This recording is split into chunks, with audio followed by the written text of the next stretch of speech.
السلام عليكم ورحمة الله وبركاته. إن الحمد لله نحمده ونستعينه ونستغفره ونؤمن به ونتوكل عليه.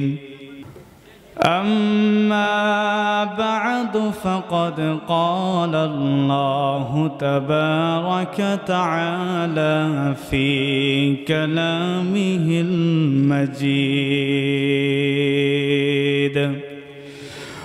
والفرقانه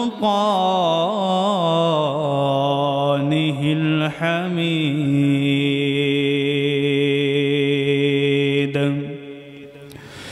أعوذ بالله من الشيطان الرجيم.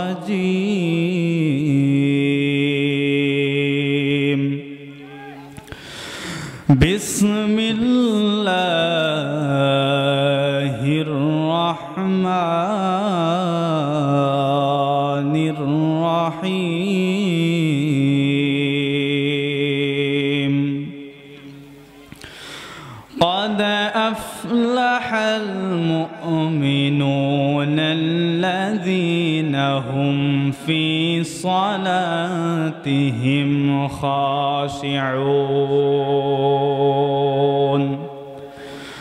والذين هم عن اللغو معرضون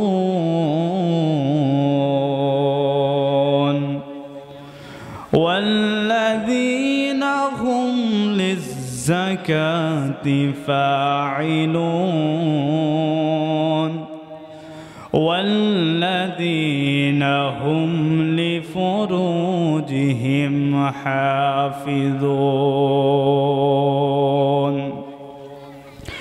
إن الله وملائكته يصلون على النبي يا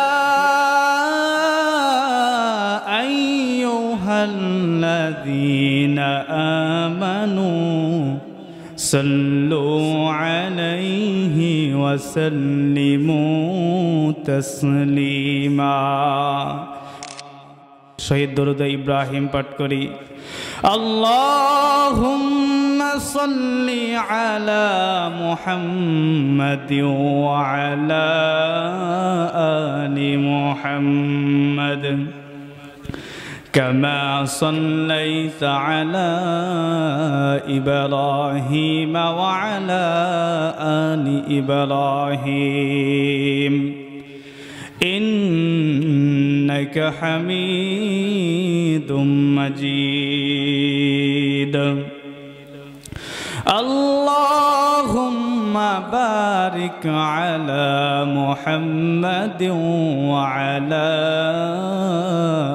آل محمد كما باركت على إبراهيم وعلى آل إبراهيم إنك حميد مجيد.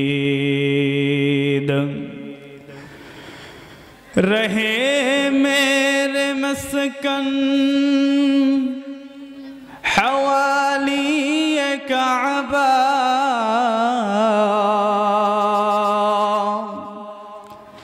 رہے میرے مسکن حوالی کعبہ رہے میرے مدفن دیار مدینہ رہے میرے مدفن دیار مدینہ. بلغ العلا بکمالہ كشاف الدجى بجماله حسنت جميع خصاله صلوا عليه وآله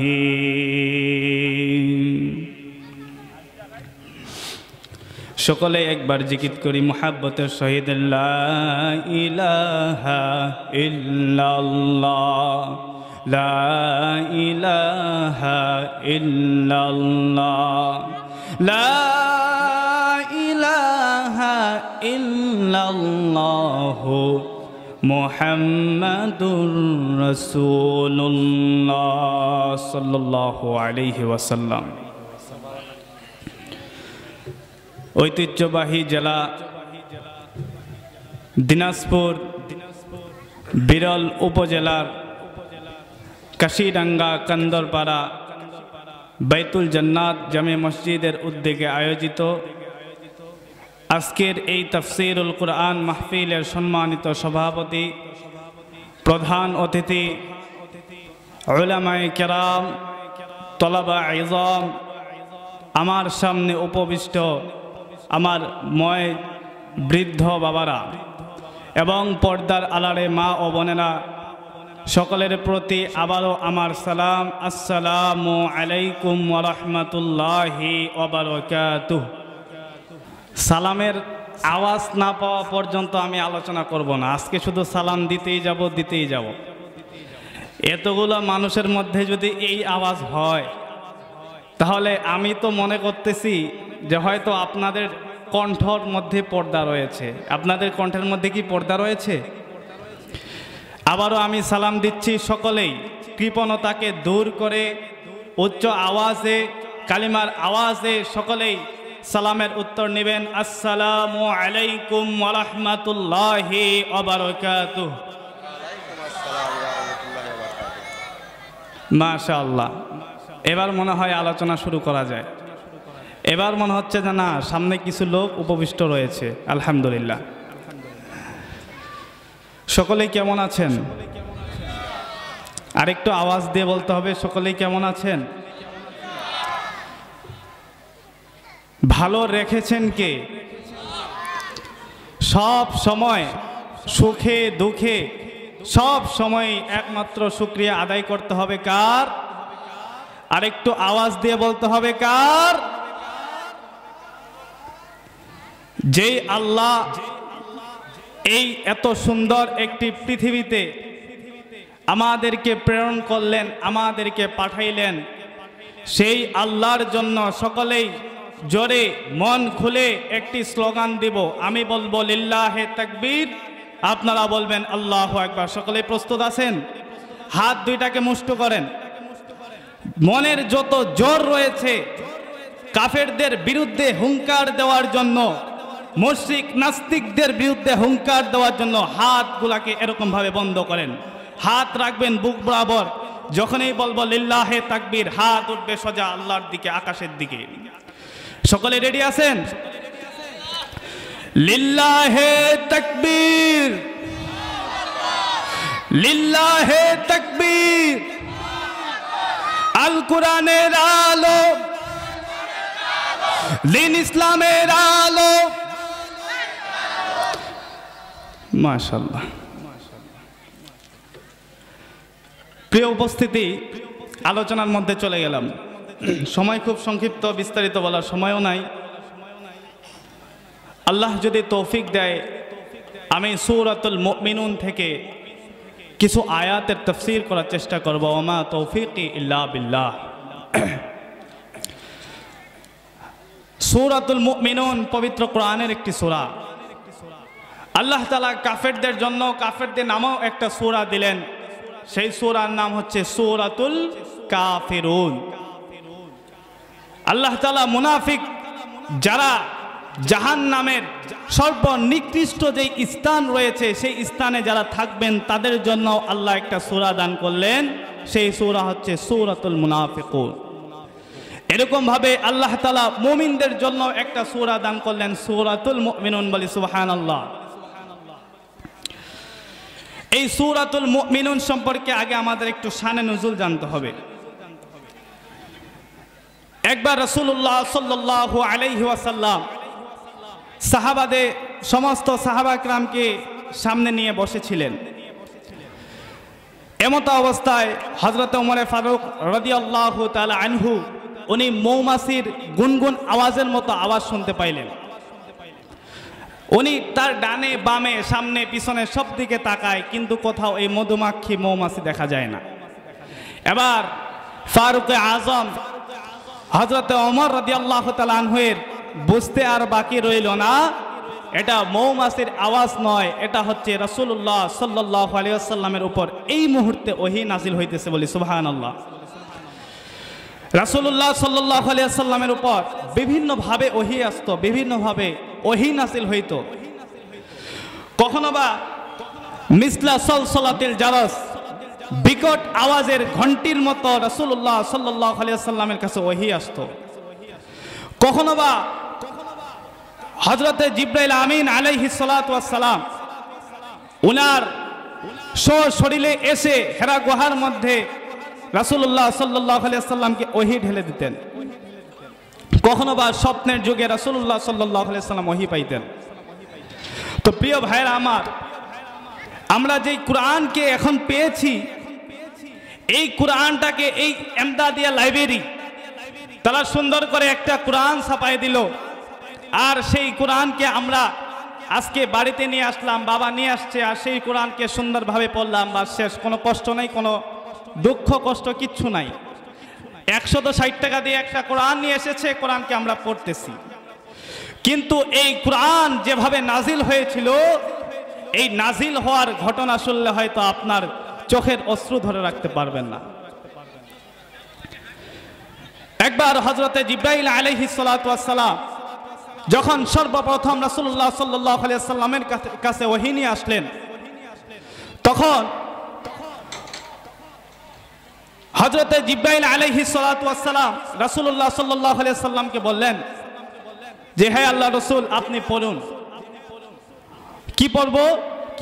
পড়ুন, ইকরা বিসমি রাব্বিকাল্লাযী খালাক। জিবরাইল আলাইহিস সালাম বারবার বলে, আল্লাহ রাসূল বলে যে, আমি তো পড়তে পারি না, আমি তো পড়তে জানি না।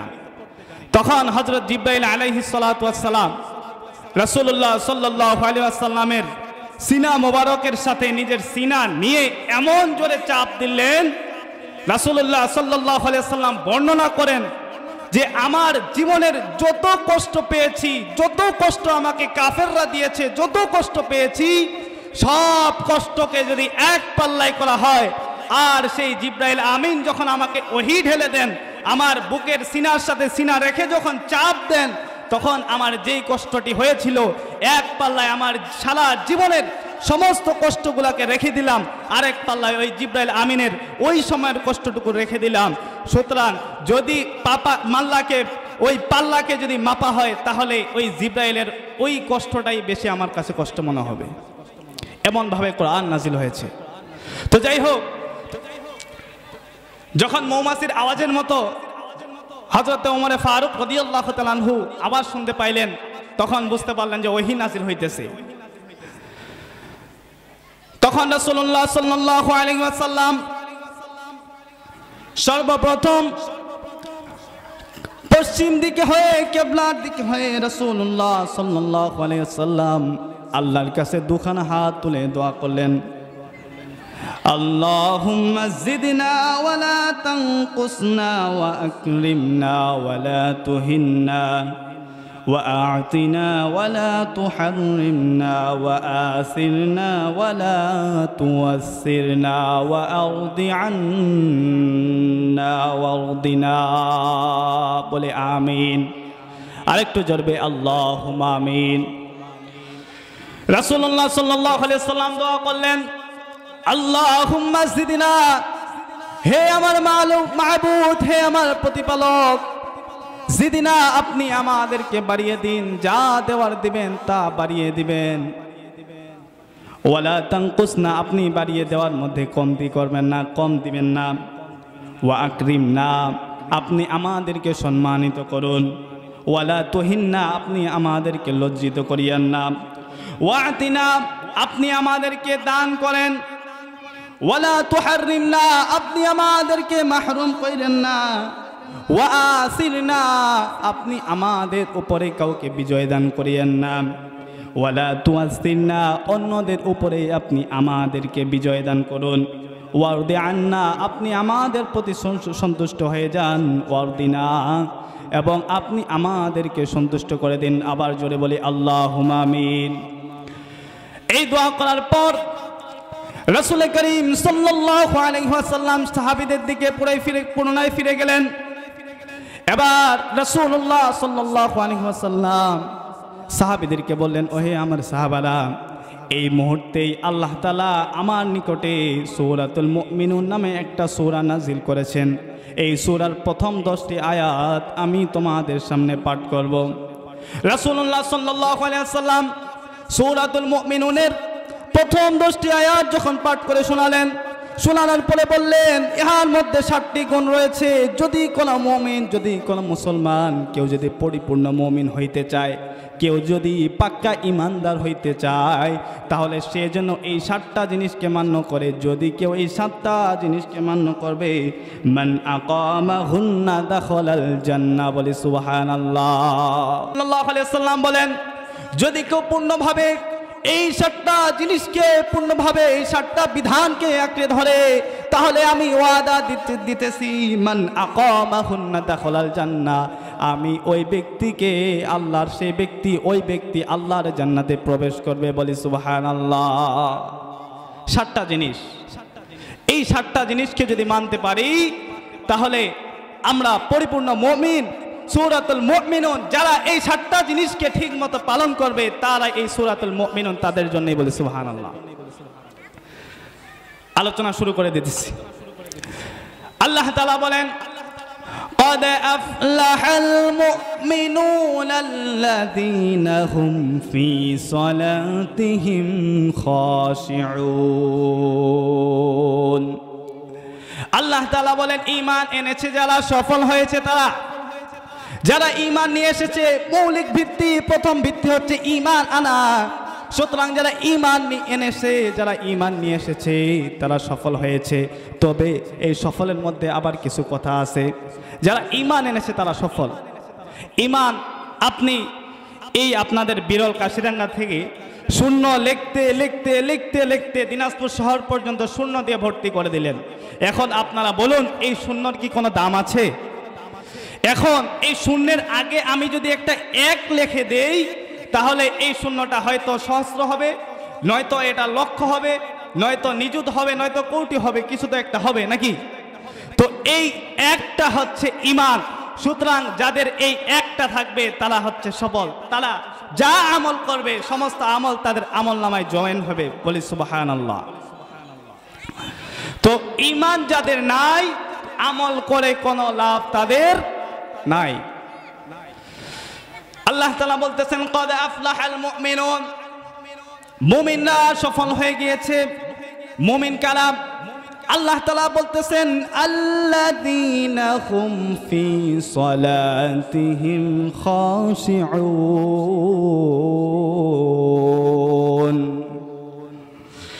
আল্লাহ তাআলা বলেন, যারা মুমিন, যারা ঈমান এনেছে, তারা যখন নামাজের মধ্যে দাঁড়ায়, তারা নামাজের মধ্যে হয় পূর্ণ বিনয়ী।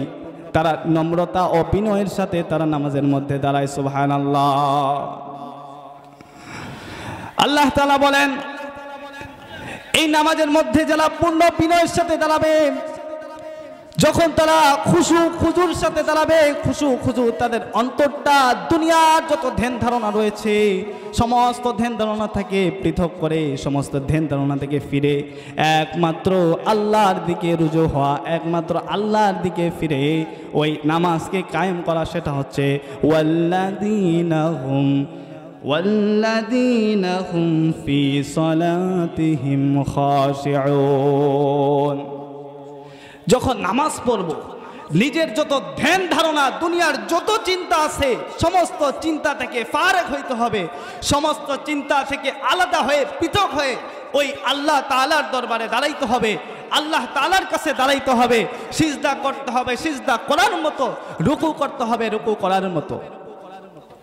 সাহাবীদের নামাজ, তার নামাজে কেমন বিনয় ছিল, সংক্ষিপ্ত একটি ঘটনা আপনাদের সামনে পেশ করব ইনশাআল্লাহ। একজন সাহাবী হযরতে আব্বাল ইবনে বিসর রাদিয়াল্লাহু তাআলা আনহু একবার এক যুদ্ধের মধ্যে এক কাফেরের স্ত্রীকে শহীদ করা হইল। এখন শহীদ করার পর ওই কাফের কোন রকম সেখান থেকে বেঁচে গেল। বেঁচে যাওয়ার পর এখন কাফের চিন্তা করে, প্রতিজ্ঞা করছে, কয় আমার স্ত্রীকে যে হত্যা করছে এই মুহাম্মদের বাহিনীকে আমি শেষ করে দেব। ওই কাফের ছিল খুব ভালো একটা তীরন্দাজ। যখন সেই যুদ্ধের মধ্যে বিজয় হয়ে গেল, রাসূলুল্লাহ সাল্লাল্লাহু আলাইহি ওয়াসাল্লামের একটি অভ্যাস ছিল, যখন তিনি জিহাদের ময়দান থেকে ফিরতেন তখন তিনি মদিনার মধ্যে প্রবেশ করতেন না। ওই রাত্রের মধ্যে মদিনার মধ্যে প্রবেশ করতেন না, কোনো এক স্থানে আশ্রয় নিতেন এবং তার স্ত্রীদেরকে সাজগোজ করার জন্য সময় দিতেন। তো ওই দিনের মতো সাহাবা কেরাম যখন জিহাদের ময়দানে বিজয় লাভ হইল, বিজয় লাভ করার পর ওই সাহাবা কেরাম একটা স্থানের মধ্যে আশ্রয় নিল। এবার সেখানে আব্বাল ইবনে বিস রাদিয়াল্লাহু তাআলা আনহু এবং তার সাথে আরেকজনকে দায়িত্ব দেওয়া হলো যে তোমরা দুইজন আমরা রাত্রে ঘুমাবো, তোমরা দুইজন পাহারা দিবা। এই পাহারাদারির দায়িত্ব তাদেরকে দেওয়া হইল। এবার আব্বাল ইবনে বিসর তিনি বলে, ও ভাই, মানে দুইজন তারা দায়িত্ব দেওয়া হয়েছে, কয়জনকে? দুইজনকে। আব্বাল ইবনে বিস অপরজনকে বলে, তার সাথে যেই ছিল তাকে বলে যে ভাই, দুইজনেই যদি রাত্র যাপন করি তাহলে সমস্যা হইতে পারে, হয়তো আমি দুইজনেই ঘুমাই যাইতে পারি, অসুবিধা। তাহলে এক কাজ করি, অযথা সময় নষ্ট না করে তুমি এক কাজ করো, তুমি এই প্রথম রাত্রিতে ঘুমায় যাও আর আমি প্রথম রাত্রিতে জেগে জেগে পাহারা দেই। যখন আমার পাহারা দেওয়ার ডিউটি শেষ হয়ে যাবে তখন আমি তোমাকে ডেকে দিব। কথা মতো কাজ রেডি। এবার ওই সাহাবী যখন ঘুমের ঘরে চলে গেলেন, আব্বাল ইবনে বিস চিন্তা করলেন, বসে তো থাকবোই, পাহারা তো দিবই, তবে এক কাজ করি, আমি আল্লাহর জন্য, আল্লাহর উদ্দেশ্যে আমি নামাজের মধ্যে দাঁড়িয়ে যাই। আর আমি নামাজের মধ্যে কোরআনটাকে এমনভাবে তেলাওয়াত করব, একটু উচ্চ আওয়াজে তেলাওয়াত করব, যাতে করে আশেপাশে যদি কোনো শত্রু, যদি কোনো দুশমন আমাদের উপরে আক্রমণ করতে চায়, মুসলমানদের উপরে আক্রমণ করতে চায়, তাহলে তারা যেন বুঝতে পারে যে না না, এই মুহাম্মদের বাহিনী এখনো ঘুমায় নাই। আব্বাল ইবনে বিস উনি নামাজের মধ্যে দাঁড়িয়ে গেলেন, চিৎকার করে করে কোরআন পাঠ করতেছে। ওই যে ওই কাফের মারাত্মক তীরন্দাজ ব্যক্তি, ওই কাফের সে তো প্রতিশোধের আগুনে জ্বলতেছে, তার স্ত্রীকে হত্যা করা হয়েছে, প্রতিশোধের আগুনে জ্বলতেছে। ওই খুঁজতে খুঁজতে যখন কাছে আসলো, আসার পরে শুনে যে কোরআন পাঠ করা হচ্ছে, ওই কয় যে না, এখানে হয়তো যাওয়া যাবে না, তাদের হয়তো ইবাদত চলতেছে, তারা হয়তো নামাজ পড়তেছে, তারা কেউ ঘুমায় নেই, যাওয়া যাবে না। এবার ওই তীরন্দাজ ব্যক্তি দূর থেকে টার্গেট করে, যেখান থেকে কোরআনের মধুর বাণী, কোরআনের সুন্দর আওয়াজ যেখান থেকে ভেসে আসতেছে, ওই দিকে টার্গেট করে একটা তীর নিক্ষেপ করলো। আব্বাল ইবনে বিসরের পিঠ মোবারক দিয়ে, পিঠ দিয়ে তীরটা তার বুক দিয়ে বের হয়ে গেল। আব্বাল ইবনে বিস তার তেলাওয়াত বন্ধ হয় না, তেলাওয়াত করতেই যাচ্ছে, করতেই যাচ্ছে। তখন ওই কাফের যখন চিন্তা করলো, ওই কাফের ভাবলো, আমি যে এই তীরটা নিক্ষেপ করেছি, তীরটা হয়তো জায়গা মতো পৌঁছে নাই, তাই হয়তো এরকম ভাবে এখনো কোরআন তেলাওয়াত আসতেছে। এবার ওই কাফের আবার আরেকটি তীর নিক্ষেপ করলো, সেম ভাবে ওই তীরটি তার পিঠ দিয়ে, বুক থেকে পিঠ দিয়ে ঢুকে বুক দিয়ে বের হয়ে গেল। দ্বিতীয়বারও যখন আবার দেখলো, ওই দ্বিতীয়বারও ওই কাফের, দ্বিতীয়বারও যখন কাফের আবার দেখলো যে না, এখনো তেলাওয়াত বন্ধ হচ্ছে না, ওই কাফের ভাবলো যে না, এটাও হয়তো মিস হয়ে গেছে। তৃতীয়বার আবার আরেকটি তীর নিক্ষেপ করলো, আর আব্বাল ইবনে বিসরের তো নামাজ চলতেছেই। তৃতীয়বার যখন তীরটি নিক্ষেপ করলো, আব্বাল ইবনে বিসরের আবার পিঠ দিয়ে সামনে দিয়ে বের হয়ে গেল। এবার আব্বাল ইবনে বিস যখন তাশাহুদের মধ্যে বসে নামাজকে খতম করলেন, নামাজকে শেষ করলেন, যখন ওই রক্তের ছিটা গিয়ে পার্শ্ববর্তী যে সাহাবী ছিল তার চোখের মধ্যে যখন পড়ে গেল, ওই সাহাবীর এবার ঘুম ভেঙে গেল। সাহাবী এবার সমস্ত সাহাবা কেরামকে ডাক দিল, বলো আব্বাল ইবনে বিস হয়তো আর আমাদের মাঝে থাকবে না।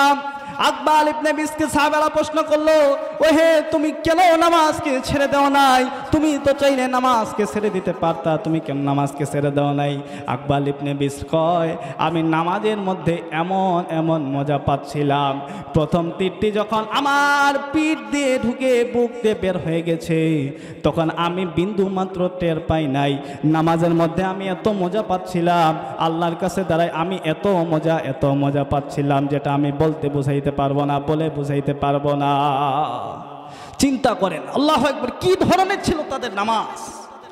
অথচ খেয়াল করবেন প্রিয় ভাইয়েরা আমার, আজকে আমরা যখন নামাজে দাঁড়াই, ওই নামাজে দাঁড়ানোর অবস্থায় দেখা যায় একটা মাছি যদি কোনো রকম গায়ের মধ্যে বসছে, আগে ওই মাছিরে পিটাবো, পরে না হয় নামাজটা পড়বো নাকি? ওই যে ব্যাঙ যদি একটা মসজিদের মধ্যে ঢুকছে, এখন মসজিদের মধ্যে ঢুকে ইমামও ব্যাঙের পিছনে দৌড়ায়, মুসল্লিও ব্যাঙের পিছনে দৌড়ায়। এ হচ্ছে আজকে আমাদের নামাজের অবস্থা। একবার হযরতে জিবরাইল আলাইহিস সালাতু ওয়াস সালাম গ্রাম্য একজন ব্যক্তির রূপ নিয়ে রাসূলুল্লাহ সাল্লাল্লাহু আলাইহি ওয়াসাল্লামের কাছে আসলেন। আসার পরে বললেন, ক্বালা ফাখফিরনি আনিল ইহসান।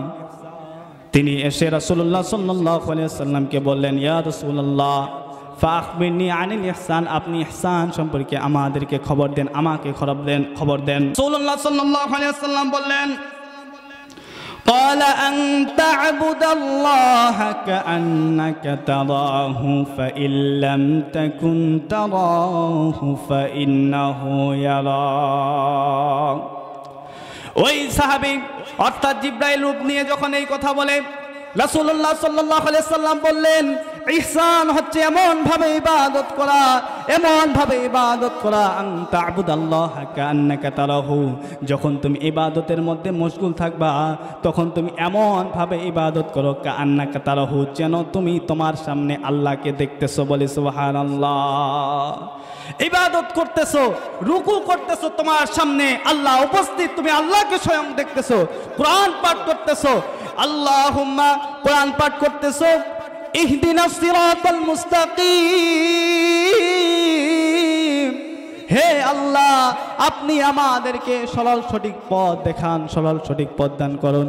সিরাতাল্লাযীনা আন'আমতা আলাইহিম, ওই পথ আপনি আমাদেরকে দেন যেই পথে আপনার যারা মুমিন বান্দা রয়েছে, যারা ঈমানদার বান্দা রয়েছে, তারা সফল হয়ে গিয়েছে। আপনি আল্লাহর কাছে দোয়া করতেছেন, এমন ভাবে ইবাদত করা আল্লাহ আপনার সামনে উপস্থিত, এমন ভাবে ইবাদত করার সিজদা করতেছেন, স্বয়ং আল্লাহর কাছে সিজদা করে দিলেন, এমন ভাবে ইবাদত করা। রাসূলুল্লাহ সাল্লাল্লাহু আলাইহি ওয়াসাল্লাম তখন আবার বলতেছেন, ফাইন লাম তাকুন তারাহু ফাইন্নাহু ইয়ারাক, যদি তোমার এমনটা সম্ভব না হয় তাহলে তুমি মনে করো যে অন্তত আমাকে আল্লাহ দেখতেছেন। যেখানে দুনিয়ার কেউ দেখে না সেখানে দেখে কে? আরেকটু জোরে বলতে হবে, কে দেখে? একটা অন্ধকার ঘর, চারদিক দিয়ে ওয়াল, কোনো জানালা নাই, কোনো দরজা নাই, সেই ঘরের মধ্যে যদি একটা পিঁপড়াও থাকে, সেই পিঁপড়ার খবর জানে কে? তো এই জন্য এমন ভাবে ইবাদত করা যে আমি স্বয়ং আল্লাহকে দেখতেছি, রুকু করতেছি, স্বয়ং আল্লাহ আমার সামনে উপবিষ্ট, স্বয়ং আল্লাহ আমার সামনে উপস্থিত, সিজদা করতেছি, স্বয়ং আল্লাহ আমার সামনে উপস্থিত। যদি তা সম্ভব না হয় তাহলে মনে করব আমি যেটা করতেছি সেটা আল্লাহ দেখতেছি। একবার একজন সাহাবী নামাজের মধ্যে দাঁড়িয়ে এভাবে দাড়িতে হাত দিচ্ছে, দাড়ির মধ্যে হাত বুলাচ্ছে।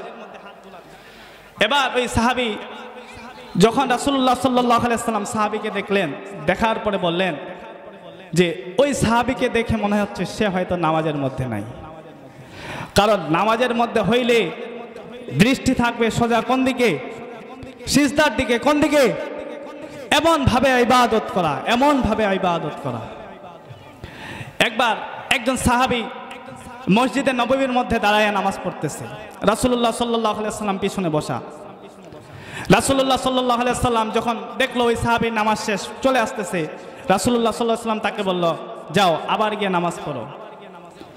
তখন যখন আবার ওই সাহাবী গিয়ে নামাজ পড়লেন, এবার রাসূলুল্লাহ সাল্লাল্লাহু আলাইহি ওয়াসাল্লাম আবার বললেন যে সল্লি ফাইন্নাকা লাম তুসল্লি, তুমি আবার গিয়ে নামাজ করো, তোমার নামাজ হয় নাই। তৃতীয়বার আবার গেলেন, আবার বললেন সল্লি ফাইন্নাকা লাম তুসল্লি, তুমি আবার গিয়ে নামাজ পড়ো, তোমার নামাজ হয় নাই।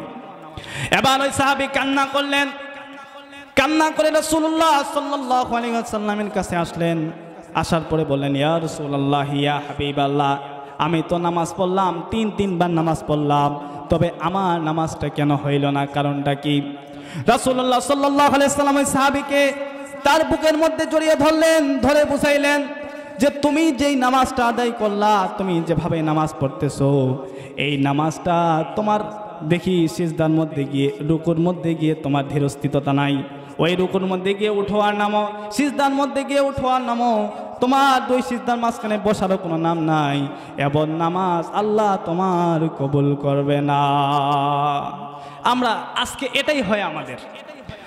দেখি মসজিদের মধ্যে নামাজ পড়তেছে মুসল্লি, এই যে রুকু করছে, কোমরটা উঠাইতে না উঠাইতে সিজদার মধ্যে গেছে, সিজদা করছে, আল্লাহু আকবার, একটু উঠতে না উঠতে বসা হয় নাই, আবার গেছে আরেকটা সিজদায়। রাসূলুল্লাহ সাল্লাল্লাহু আলাইহি ওয়াসাল্লাম হাদিসের মধ্যে বলেন, সব থেকে বড় চোর হলো তো সেই চোর যে নামাজকে চুরি করে। কথা বলেন ঠিক কিনা? এই নামাজ চুরি করা, এভাবেই নামাজ চুরি করা হয় যে নামাজের সিজদার যে হক, সিজদার হককে পূর্ণভাবে আদায় না করা, রুকুর যে হক, রুকুর হককে পূর্ণভাবে আদায় না করা। এই জন্য আজকে থেকে ধীরস্থিরভাবে, সুন্দরভাবে ওয়াল্লাযীনা হুম আলা সালাওয়াতিহিম হাফিজুন ওয়াল্লাযীনা হুম ফি সালাতিহিম খাশিউন, এই আয়াতের উপরে আমল করে আমরা সকলেই চেষ্টা করব পূর্ণভাবে, পুঙ্খানুপুঙ্খানুভাবে, যেই জায়গায় যেভাবে সিজদা করলে, যেই জায়গায়, যে নামাজের মধ্যে যেভাবে সিজদা করলে, রুকু করলে আল্লাহ কবুল করবেন, পরিপূর্ণ খুজুর সহিত নামাজ আদায় করার চেষ্টা করব। তো ইনশাআল্লাহ খেয়াল করবেন, বিষয় গেল একটা, কয়টা বিষয় গেছে? একটা। দ্বিতীয় বিষয়ের মধ্যে আসি। আল্লাহ তাআলা বলেন, ওয়াল্লাযীনা হুম আনিল লাগবি মুরিদুন।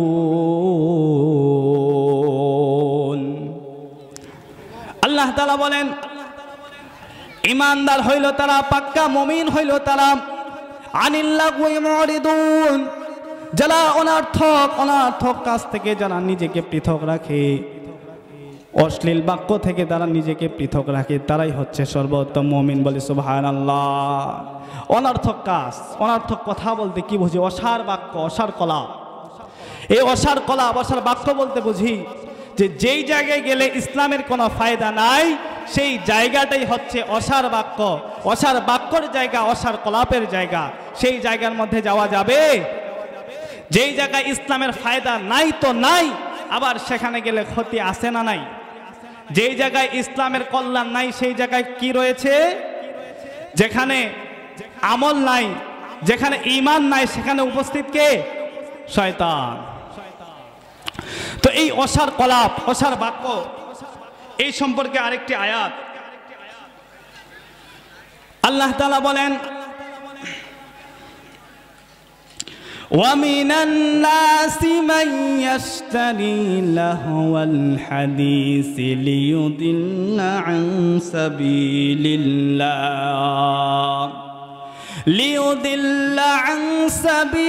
اللَّهِ بِغَيْرِ عِلْمٍ وَيَتَّخِذَهَا هُزُوًا أُولَئِكَ لَهُمْ عَذَابٌ مُهِينٌ। চিল্লায় বলেন আউযু বিল্লাহ।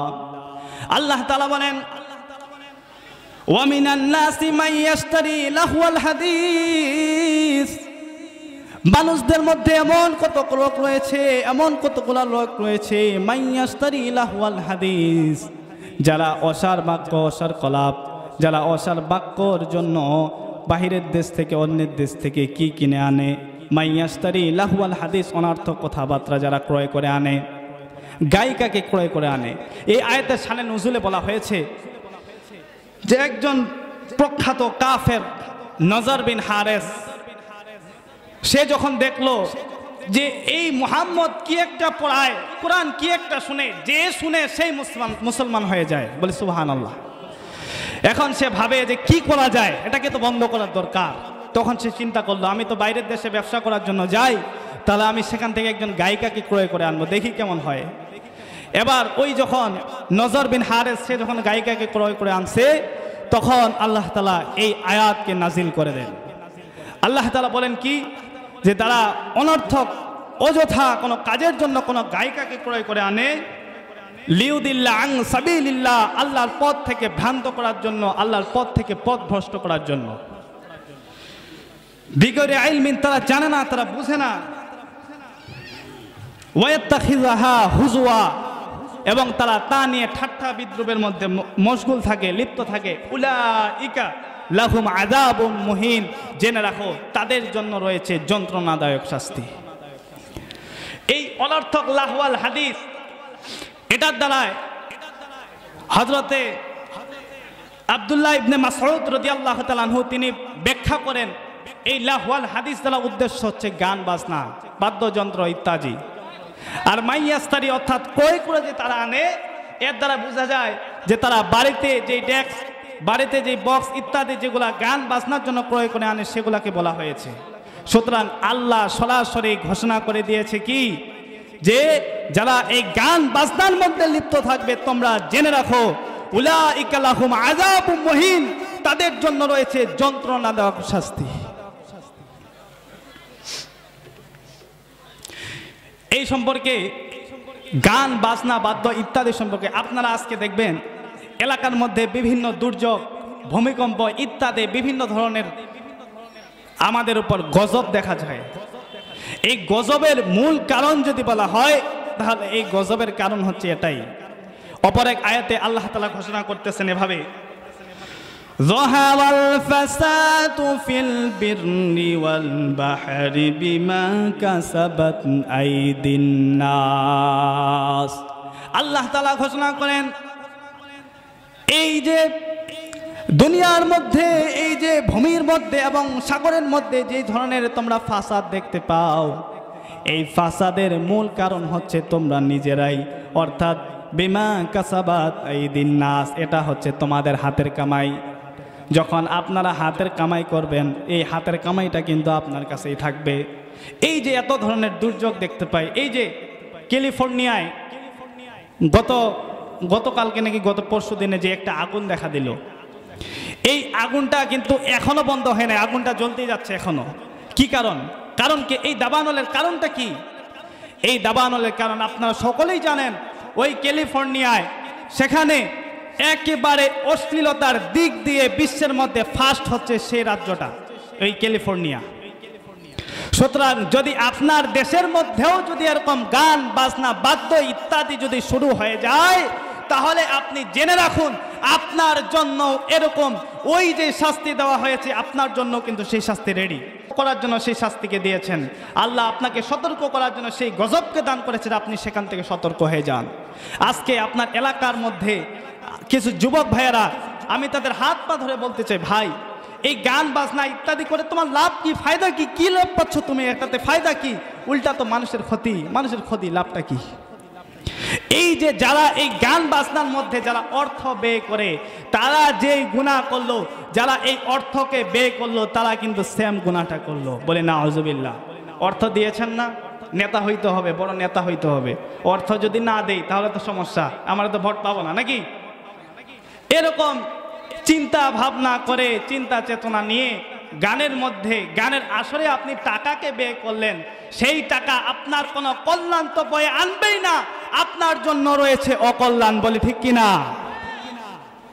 তো প্রিয় ভাইয়েরা আমার, আমি আজকে আপনাদের কাছে একটা মেসেজ দিতে চাই, আপনার সকলেই শুনবেন এবং মানানোর চেষ্টা করবেন।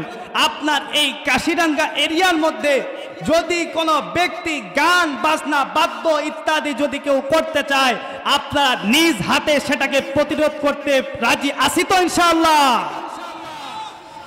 গান বাজনা বাদ্য করতে দেব কোনোদিনও সম্ভব না। এটা সুযোগ হবে যদি আমরা সুযোগ দেই। মনে রাখুন, তারা যেই আযাবের মধ্যে পতিত হবে, যারা আমরা এই গান বাজনাকে হালাল করে তাদের জন্য সহজ করে দিলাম, সেম আপনিও সেই তাদের সাথে সম্পৃক্ত হয়ে যাবেন। বলি নাউজুবিল্লাহ। তো প্রিয় ভাইয়েরা আমার, যুবক ভাইয়েরা আমার, তোমাদের হাত পা ধরে আমি বলতে চাই, ভাইয়েরা আমার, লাভ কি? ফায়দা কি?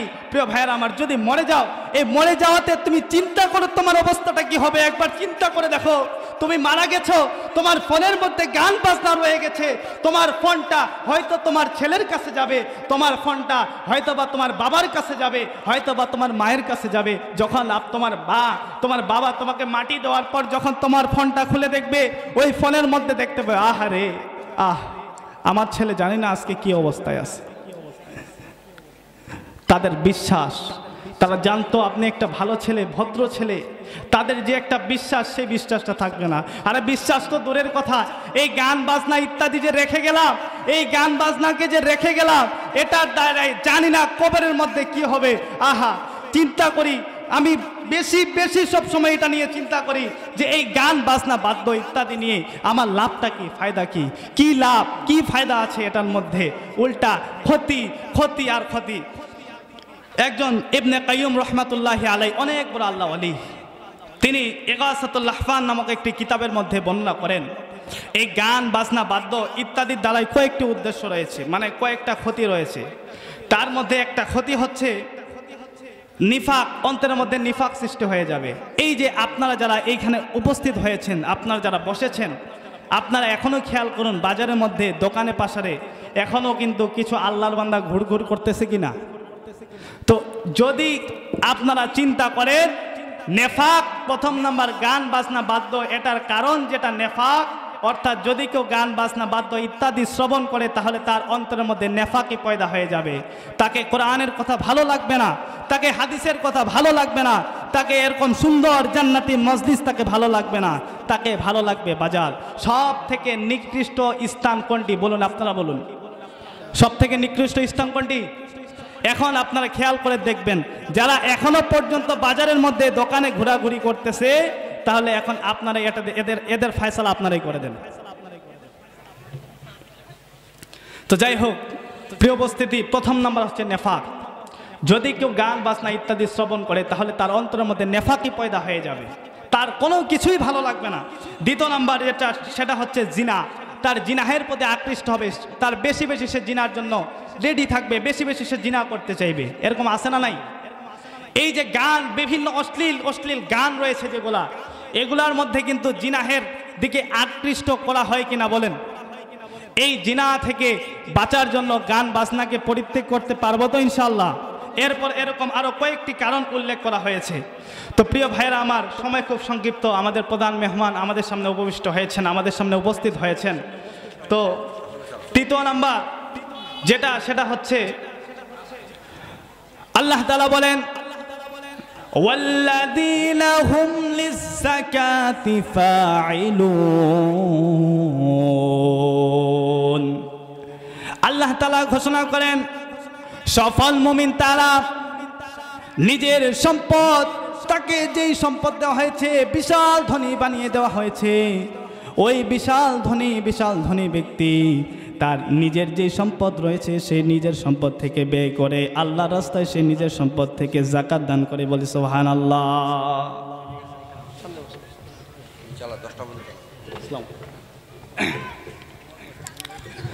তো ওয়াল্লাযীনা হুম লিয-যাকাতি ফাঈলুন, সফল মুমিন যারা, তারা নিজের মালের সম্পদের যাকাত আদায় করে যারা। বলি সুবহানাল্লাহ।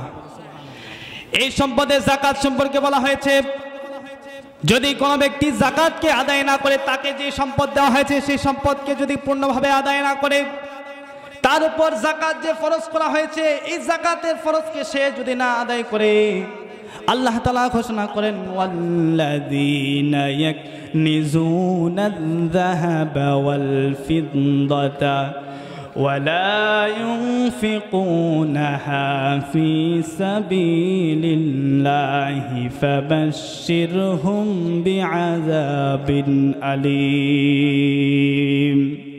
আল্লাহ তাআলা ঘোষণা করেন, ওয়াল্লাযীনা ইয়াকনিজুনায-যাহাবা ওয়াল-ফিদ্দাতা, যাদেরকে আমি অর্থ সম্পদ দান করলাম, যাদেরকে আমি স্বর্ণ রূপা দান করলাম, ওই দান করার পর তারা সেই স্বর্ণ এবং রূপাকে জমা করে রাখলো। ওয়ালা ইউনফিকুনাহা ফি সাবিলিল্লাহ, এবং আল্লাহর রাস্তায় সেটাকে ব্যয় করলো না, খরচ করলো না।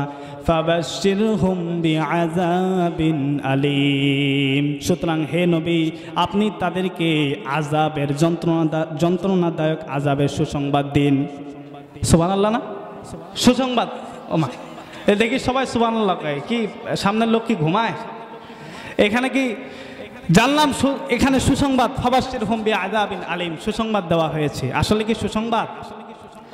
এই যে দেখবেন ছেলে যখন দুষ্টামি করে, তার বন্ধু আরেক বন্ধুকে বলতেছে যে বন্ধু তোর তো খবর আছে, মনে রাখিস, বাসায় গেলে তোর জন্য মজা দিবে তোর বাপে। মজা কি দিবে? এই মজা দেওয়ার মানেটা কি? ওই মজার মানে হচ্ছে এমন মজা দিবে, এমন পিটানির পিটাবে, তখন বুঝতে পারবি ঠেলা কারে কয়। তো যাই হোক, এখানে বলা হয়েছে যে যারা তাদের সম্পদকে জমা করলো, তারা তাদের নিজেদের জন্য যেই স্বর্ণ, যে চাঁদি, যে রূপা রয়েছে, তারা সেটাকে যারা জমা করলো তাদের জন্য রয়েছে যন্ত্রণাদায়ক শাস্তি। এরপরে আল্লাহ তাআলা বলতেছেন ইয়াউমা ইউহমা আলাইহা নারু জাহান্নাম, আল্লাহ তাআলা বলেন ফাতুকওয়া বিহা জিবাহুহুম ওয়া জুনুবুহুম ওয়া যুহুরুহুম হাযা মা কানাসতুম লিআনফুসিকুম ফাযুকু মা কুনতুম তাকনিজুন। আল্লাহ তাআলা বলেন ওই কিয়ামতের দিনে, কঠিন মুসিবতের দিনে, যারা তাদের স্বর্ণকে চাঁদিকে জমা করে রেখেছে, যারা তাদের সম্পদকে জমা করে রেখেছে, কিয়ামতের কঠিন মুসিবতের দিনে সেই সম্পদগুলোকে আল্লাহ তাআলা, ওই স্বর্ণ ওই চাঁদিগুলোকে জাহান্নামের উত্তপ্ত আগুনের মধ্যে গরম করে ওই স্বর্ণ ওই চাঁদি দিয়ে তাদের মুখের মধ্যে, তাদের গালের মধ্যে, তাদের দেশের মধ্যে সেই ওই জ্বালানো অঙ্কার দিয়ে তাদের পিঠের মধ্যে, তাদের পৃষ্ঠদেশে দাগ দিলেন, বলি নাউজুবিল্লাহ। আর বলা হবে হাযা মা কানাসতুম লিআনফুসিকুম ফাযুকু মা কুনতুম তাকনিজুন, এবং তাদেরকে বলা হবে নাও, এই হচ্ছে তোমার সম্পদ, যে সম্পদকে তুমি জমা করে রেখেছিলে। খুব ভালো সংবাদ না? আপনারা সম্পদকে জমা করে রাখলেন, এই সম্পদকে জমা করে রাখার পরে লাভ কি, ফায়দা কি? আপনার বাবা আপনার জন্য যেই সম্পদ জমা করে রেখেছিল, আপনি সেই সম্পদকে ভক্ষণ করলেন, আপনি সেই সম্পদকে খাইলেন, আবার আপনি যেই সম্পদ রেখে দিলেন সেই সম্পদ আপনার সন্তান খাইলো, ভক্ষণ করলো, এখানে আপনার থাকলোটা কি? আপনার লাভটা কি? তাহলে এই সম্পদকে জমা করে রাখার কোনো দরকার আছে? আপনার যেটাকে ফরজ করা হয়েছে, আপনার উপর যেটাকে ফরজ করা হয়েছে, এই ফরজ বিধানকে আপনাকে অবশ্যই আদায় করতে হবে। রাজি আছি তো ইনশাআল্লাহ সকলেই? কারণ কি আল্লাহ তাআলা ধ্বংস করেছেন, তার সম্পদ অঢেল সম্পদ ছিল, সেই সম্পদকে আল্লাহ তাআলা মাটির নিচে দাবাইয়ে দিয়েছেন। সুতরাং প্রিয় ভাইয়েরা আমার, এখানে 7টি বিষয়ের মধ্যে কয়েকটি বিষয় হয়ে গেল। তো আমরা যেই 3টি বিষয় হয়েছে, 3টি বিষয়কে পরিপূর্ণভাবে মানার এবং আমল করার চেষ্টা করব তো ইনশাআল্লাহ। ওমা তৌফিক ইল্লা বিল্লাহ। আল্লাহ তাআলা আমাদের সকলকে ঠিকভাবে পূর্ণভাবে আদায় করার মতো তৌফিক দান করুক, সকলে বলে আমিন। ওয়া আখিরু দাওয়ানা আলহামদুলিল্লাহি রাব্বিল আলামিন। আসসালামু আলাইকুম ওয়া রাহমাতুল্লাহি ওয়া বারাকাতুহু।